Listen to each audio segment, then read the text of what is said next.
Ako po si Imelda Abriga, kasalukuyang presidente ng RCC Power Homes 1. Halina't alamin ang mga ibinahagi ng mga proyekto ng Rotary Club of Parañaque St. Andrew sa aming community. Halina! May mga 143 na kabahayan po dito sa amin sa Power One Homes na siguro may mga 700 katao kasama ang mga bata. Marami po sa aming kabataan ay pumapasok sa eskwela, sa elementary, high school at college.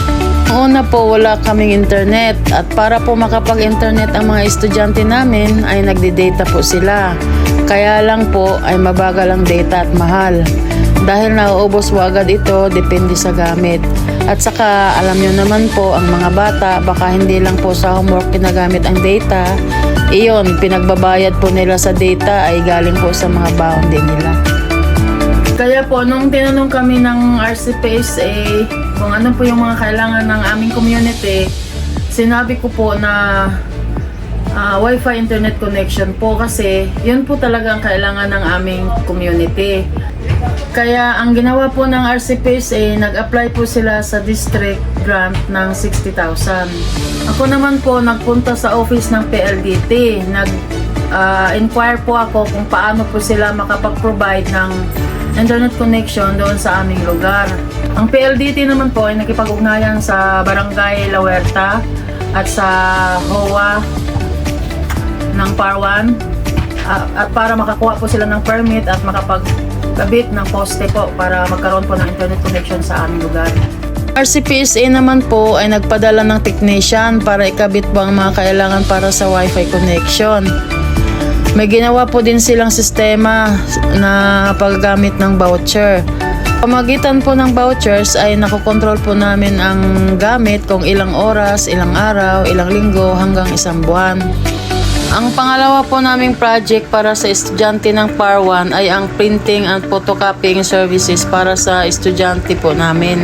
Dati po ang mga estudyante po namin ay tumatawid po sa creek para makapunta sa mga computer shop doon po sa Santo Niño para makapag-print at makapag-xerox. Sa tulong po ng mga kaibigan ni Past President Teda, nakakuha po siya ng donation na pera na pinambili ng isang printer at isang printer scanner. At sa isang simpleng seremonya na ginawa po sa multipurpose hall ng Power One, dinonate po ng RCPSA ang mga printer at nasamahan pa po ito ng mga papel at mga replacement inks.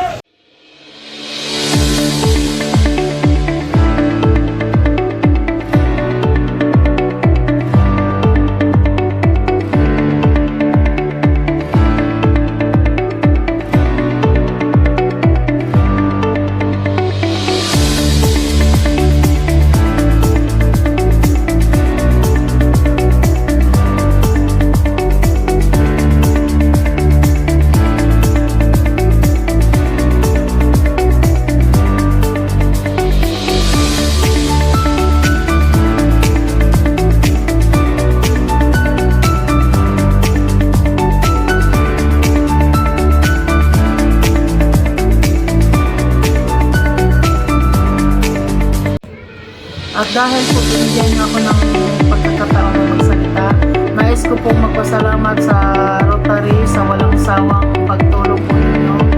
Banggitin ko na po yung hindi ko po talaga makalimutan.